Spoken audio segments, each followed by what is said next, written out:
Pero ang sabi kasi ni Mr. Gonzales, naka-gloves si Mr. Banjola na pang-motor na may knuckles. Tama po yun? Yes, Your Honor. Kasi meron ho kaming picture na nakuha. Paki-flash na lang po.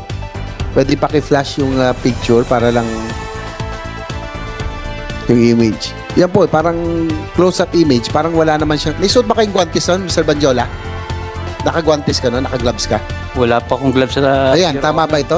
Ito bang nakikita mo? Wala pa akong gloves kasi nga nasira po yung gloves ko. Oo nga po, itong nasa litrato ngayon, ikaw, Opo. yan yung incident. Opo. Wala ka talagang gloves. Wala pa akong gloves. Ayun po, yun lang Mr. Chair. Kasi yun po sinabi ni Mr.